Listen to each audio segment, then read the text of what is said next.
Olá, Eli Jordano, olá, Eli Jordana, seja bem-vinda, seja bem-vindo à nossa terceira aula de Direito Penal, nossa terceira aula tratando dos temas mais importantes do Direito Penal, e o tema de hoje é também muito relevante, muito repetido em provas, que é o tema da interpretação da lei penal. Nós estudamos juntos que temos no Direito Penal o princípio da legalidade, que diz que não há crime sem lei anterior que o defina, não há pena sem prévia combinação legal. Então nós entendemos que para haver crime deve haver lei, e nós entendemos, desdobrando esse princípio, que também temos o princípio da taxatividade, que significa dizer que a lei penal ela precisa ser clara, ela precisa ser taxativa quanto ao seu conteúdo. A regra é que a lei penal não deixe brechas, a lei penal não abre espaço para interpretações subjetivas que possam colocar em risco os nossos direitos. Mas pode acontecer de, no caso concreto, o juiz ter que dar uma interpretação à norma penal. Ou o juiz, se não é ele quem gera essa interpretação, mas acatar uma interpretação dada à norma penal, em razão da existência de uma brecha, da necessidade de esclarecimento de um termo, em razão da dificuldade de se entender o que o legislador quis dizer, por exemplo. Então a gente entende o ato de interpretar a norma penal como o ato de extrair o seu verdadeiro significado para a sua correta aplicação. Então nós dividimos essa interpretação segundo alguns critérios. O primeiro critério que nós nos utilizamos para dividir essa interpretação é quanto ao sujeito que interpreta. Então, quanto à origem, quanto ao sujeito que interpreta, nós temos a interpretação autêntica, doutrinária ou jurisprudencial. Quando nós falamos em interpretação autêntica ou legislativa, nós estamos falando da interpretação que é feita pelo próprio legislador. O próprio legislador interpreta a norma criada pelo mesmo poder, pelo poder legislativo. Sendo o legislador quem cria a norma, nós entendemos que a sua interpretação é aquela interpretação que se impõe. É a interpretação mais importante que pode existir. Se o legislador que fez a norma diz o que ele quis dizer, diz o que é a norma, nós entendemos então que essa interpretação é a interpretação que nós devemos acatar com mais força, ou seja, a interpretação autêntica. Então nós temos a ideia de interpretação autêntica ou legislativa. Às vezes essa interpretação da norma, ela vem no mesmo instrumento normativo, na mesma lei. É o que nós chamamos de interpretação contextual. E às vezes ela vem em lei posterior. A gente chama de interpretação autêntica posterior.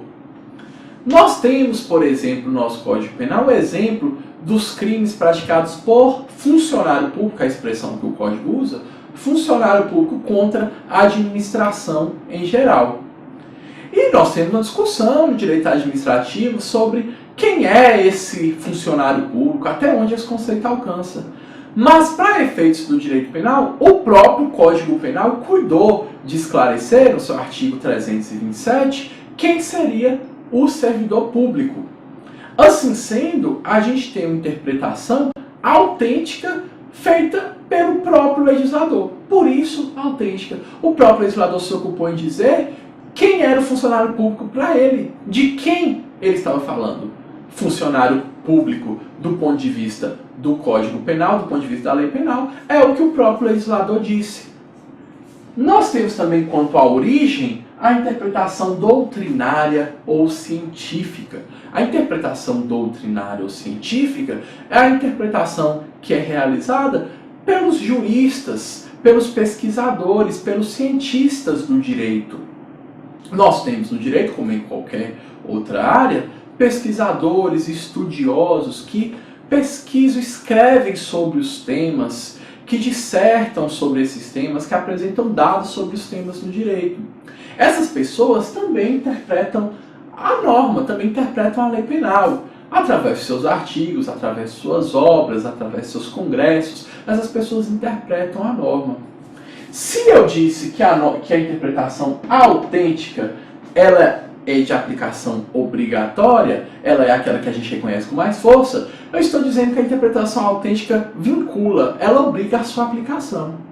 Mas a interpretação doutrinária, ela não vincula, ela não obriga, por exemplo, o juiz a aplicar da maneira como o doutrinador diz. Até porque, a essa altura dos seus estudos, talvez você já tenha percebido que os doutrinadores costumam divergir. Os doutrinadores nem sempre estão de acordo quanto a diversos temas. E é assim que o direito se desenvolve, é assim que o direito avança. Porque aí nós temos um cenário de divergência, mas também temos um cenário de dinamismo, um cenário no qual as ideias se confrontam, se aprimoram e avançam. Então, o contexto científico, o contexto doutrinário, como nós chamamos no direito, é importante porque da divergência as ideias se desenvolvem, as ideias avançam, as ideias alcançam novos patamares. Quanto ao sujeito que interpreta, nós também temos a interpretação jurisprudencial, judiciária ou judicial. Aqui nós estamos falando da interpretação que é feita pelos nossos juízes e tribunais. Quando o nosso poder judiciário encontra, diante da sua apreciação, ele tem que apreciar uma divergência sobre a norma, tem que apreciar um assunto que envolve uma brecha da norma, quando a gente não sabe bem o que o legislador quis dizer, o Poder Judiciário não pode simplesmente se afastar e falar, olha, não posso, não tenho recursos. O Poder Judiciário precisa decidir, o juiz precisa decidir. Essa interpretação que é feita pelo Poder Judiciário, a gente chama de interpretação jurisprudencial. Aquelas decisões que se repetem, feitas pelos tribunais, aquelas decisões que demonstram o entendimento do tribunal, a esse conjunto de decisões, a gente dá o nome de jurisprudência. Por isso, interpretação jurisprudencial. Atenção, a interpretação jurisprudencial, ela não vincula, ela não obriga que os demais juízes, por exemplo, apliquem daquela maneira. Claro, quando nós falamos em jurisprudência, nós sempre imaginamos que ter jurisprudência sobre um tema faz com que a tendência dos juízes decidirem conforme aquela jurisprudência seja grande. Isso é fato. O juiz, ele muitas vezes pode ter uma tendência a decidir conforme a jurisprudência dos tribunais, conforme as decisões dos tribunais. Mas ele não é obrigado, a não ser que seja súmula vinculante do STF, um entendimento do STF aprovado com a formalidade adequada que vincula os demais órgãos do Poder Judiciário. Fora isso, a regra é que a interpretação jurisprudencial não vincula, não obriga a sua aplicação. Avançando, quanto ao modo de interpretação, nós temos 4 modos de interpretação, que nem sempre são aplicados, são utilizados isoladamente, mas em conjunto, formando um todo. Como modo de interpretação, nós temos o modo gramatical, filológico ou literal. É o nosso impulso, é a nossa tendência. No momento em que você se encontra com a norma, você tem o primeiro impulso de interpretar as palavras, o significado literal das palavras, a colocação dessas palavras no contexto da frase. Essa é a primeira interpretação que nós fazemos quando a gente vê um texto qualquer, inclusive uma norma. Mas essa interpretação nem sempre ela basta. Nem sempre essa interpretação é suficiente. Então nós temos a interpretação gramatical como primeira forma de interpretar, que é buscar como estão organizadas as palavras, os significados que as palavras apresentam, literalmente, gramaticalmente. Mas nós temos também o modo de interpretação teleológico, que é buscar, na realidade, o sentido da norma, que é buscar o objetivo do legislador, compreender o que o legislador buscava com a norma, compreender qual é o sentido da norma. Aí a gente vai buscar compreender, de fato, o que o legislador quis dizer, ultrapassando a mera interpretação gramatical e avançando por uma interpretação teleológica, uma interpretação que busca o sentido da norma, uma interpretação que busca a intenção do legislador. Nós temos também, junto a esses métodos de interpretação, o modo de interpretação histórico, que significa você buscar o contexto histórico no qual a norma foi editada e aprovada pelo Poder Legislativo. Então nós temos aqui o modo de interpretação histórico como a necessidade de, em alguns casos, reconhecer o contexto histórico, reconhecer o que se passava literalmente naqueles dias nos quais a norma foi aprovada. Nesse sentido, a gente pode tentar entender melhor qual era a intenção do legislador. Então a gente aplica esses métodos de interpretação integrando, mas para a sua prova é importante você saber o significado deles separadamente, apesar que nós aplicamos geralmente esse método de interpretação, o juiz, durante sua interpretação da norma, acaba por integrar todos esses métodos de interpretação. E por último, nós temos um modo de interpretação sistemático, que significa verificar se a interpretação que está sendo dada a essa norma está harmonicamente integrada ao sistema jurídico. Ou seja, a nossa interpretação será correta, a nossa interpretação deve seguir as tendências, deve seguir os objetivos do nosso sistema jurídico como um todo. Se nós temos uma Constituição que valoriza a dignidade da pessoa humana, a gente entende que ao interpretar, nós temos que interpretar essa norma em um sistema no qual a dignidade da pessoa humana é valorizada, no qual a dignidade da pessoa humana é colocada como um objetivo maior, como um princípio maior. Então, nós temos um método de interpretação sistemático como aquele método que busca interpretar, tendo como base o sistema que existe no nosso direito. Ou seja, aplicar a norma buscando interpretá-la da melhor maneira para que haja uma harmonia entre a interpretação que foi dada e o sistema jurídico existente, para verificar se a interpretação que está sendo dada a essa norma se encaixa no nosso contexto jurídico, no nosso ordenamento jurídico, no nosso conjunto de princípios como um todo. Dando continuidade, a gente vai falar agora da interpretação classificada quanto ao seu resultado. Quando você interpreta a norma, você chega a um resultado, a uma conclusão. O juiz, quando ele interpreta a norma, ele também chega a um resultado, a uma conclusão. Ou ele também adere, ele aceita uma interpretação que é apresentada por ele, pelas partes. Mas eu digo juiz porque é ele, em regra, que tem o papel de interpretar oficialmente a norma, apesar de que todos nós podemos ter nossa interpretação da norma. Então, quanto ao resultado, a interpretação pode ser declarativa. Nesse caso, a gente entende que o legislador disse exatamente o que queria. O legislador não disse nem mais e nem menos do que ele desejava na realidade. Nós temos, quanto ao resultado, a interpretação restritiva ou estrita. Nesse caso aqui, nós entendemos que o legislador disse mais do que pretendia. O legislador falou mais do que tinha como seu objetivo. E aí, ao interpretar, nós vamos restringir, nós vamos diminuir o alcance da norma.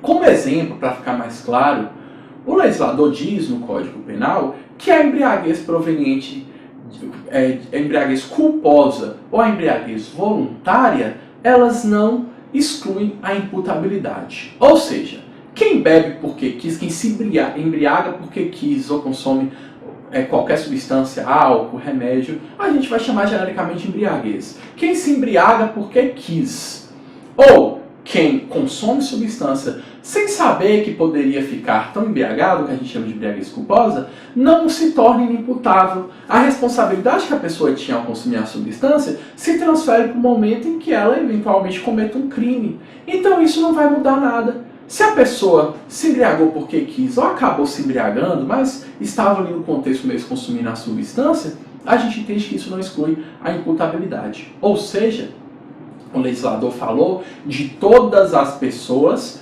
que se embriagam voluntariamente ou culposamente. O legislador falou de todas as pessoas que se embriagam porque quiseram ou consumiram a substância porque quiseram e ficaram mais embriagadas do que esperavam. Essas pessoas não são inimputáveis conforme a leitura primeira, aquela leitura inicial do Código Penal. Mas, lendo o Código Penal como um todo, interpretando o Código Penal como um todo, nós também vemos a situação da inimputabilidade. A situação daquela pessoa que, por doença mental ou desenvolvimento mental incompleto ou retardado, nas palavras do Código, não respondem por seus atos, não são imputáveis, são inimputáveis.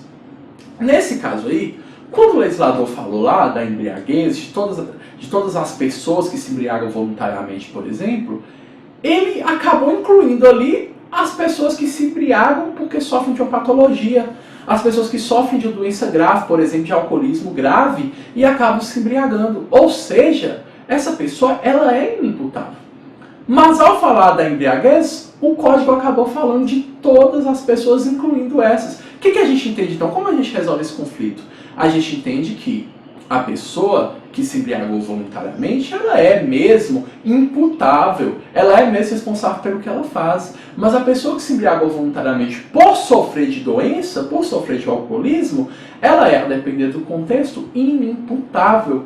Então, quando o legislador fala da regra, ele abrangeu mais situações do que ele queria. Ele abrangeu pessoas que, na realidade, são inimputáveis. Então, a gente faz uma interpretação restritiva. A gente faz uma interpretação que diminui o sentido da norma. A norma é alcançável, todas as pessoas se embriagam voluntariamente, mas a gente interpreta que o alcance dela é menor. Ela alcança as pessoas que se embriagam voluntariamente, mas que não sofrem de doença, que não estão se embriagando por sofrer de doença grave, ou seja, não são inimputáveis. Nós temos também a interpretação ampliativa. É o modo de interpretação, é a conclusão que nós chegamos ao final da interpretação, de que o legislador, na realidade, disse menos do que ele pretendia. Então nós avançamos o alcance da norma, nós ampliamos o alcance da norma. Por exemplo, quando o legislador fala do crime de bigamia, é criminalizada a bigamia.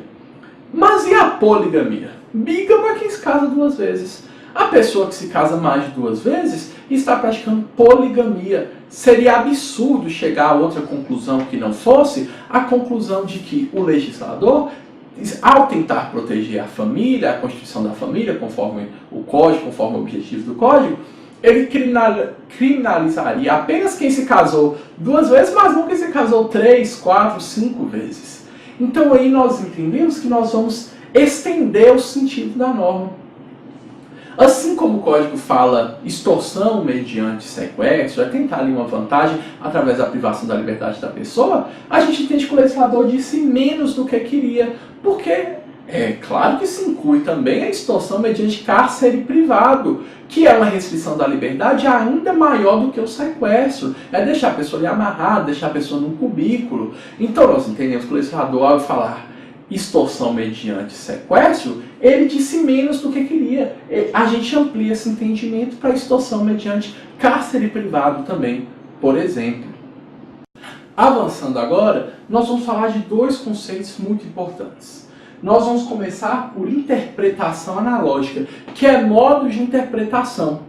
Interpretação analógica ocorre quando a lei determina situações, traça parâmetros e determina que o juiz, ao aplicar a norma, ele aplique aquela norma seguindo aqueles parâmetros ao caso concreto, as situações que se encaixem no caso concreto daqueles parâmetros. Por exemplo, quando nós temos no artigo 121 do Código Penal, no seu inciso 1º, classificando ali como crime, como homicídio qualificado, a conduta de quem mata mediante paga ou promessa de recompensa ou outro motivo torpe, nós entendemos que o legislador fixou parâmetros. O legislador disse paga ou promessa de recompensa como parâmetro e disse ou outro motivo torpe. Ele não disse quais. Cabe ao juiz, no caso concreto, verificar se aquele homicídio foi praticado por motivos tão torpe, tão reprovável, quanto paga ou promessa de recompensa. Nesse caso aí a gente entende que o juiz está aplicando interpretação analógica. O legislador estabeleceu os parâmetros, o juiz verifica se a situação que apareceu no caso concreto, de alguma maneira, se encaixa naqueles parâmetros. Nesse caso, nós temos modo de interpretação. Modo de interpretação analógica. É muito importante diferenciar o modo de interpretação analógica da analogia. Enquanto o modo de interpretação analógica é modo de interpretar a norma, a analogia é forma de integração de normas. A analogia ocorre no direito quando nós temos diante de uma lacuna legal, ou seja, no caso concreto, a situação concreta, não existe norma que se aplica, não existe norma regindo aquela situação, nós vamos lá e aplicamos outra norma, uma norma semelhante, uma norma que possa, de alguma maneira, se integrar. No direito penal, em regra, é proibida a aplicação de analogia. Eu não estou te dizendo que a aplicação de analogia é impossível em direito penal. É muito importante a gente ter um cuidado com essas expressões. Eu estou dizendo que, em regra, é proibida a analogia em direito penal. Em regra. Em razão do princípio da legalidade, da taxatividade. Mas existe exceção, ou seja, é admissível em determinadas hipóteses. Então nós temos a analogia em direito penal quando existe de fato uma lacuna na lei, existe de fato uma lacuna legal, e essa analogia é aplicada em benefício do réu, o que a gente chama de in bonum partem, em benefício do réu. Isso acontece, por exemplo, quando nós temos ali no Código Penal a previsão de que exclui a culpabilidade do agente, na interpretação da maior parte dos juristas exclui o crime, o agente que pratica o crime pratica a conduta, o fato tipo, mediante coação moral irresistível ou obediência hierárquica. Nesses casos nós entendemos que não se podia exigir dele conduta diversa, que a pessoa agiu, mas a gente não podia esperar que ela agisse de maneira diferente, não podia exigir que ela agisse de maneira diferente. A nossa doutrina e a nossa jurisprudência muitas vezes reconhece que alguns casos não são casos de inexigibilidade de conduta diversa. Em alguns casos você não poderia exigir da pessoa que ela agisse de uma maneira diferente, mas não se encaixa em coação moral irresistível ou obediência hierárquica. Ou seja, existe uma lacuna da lei.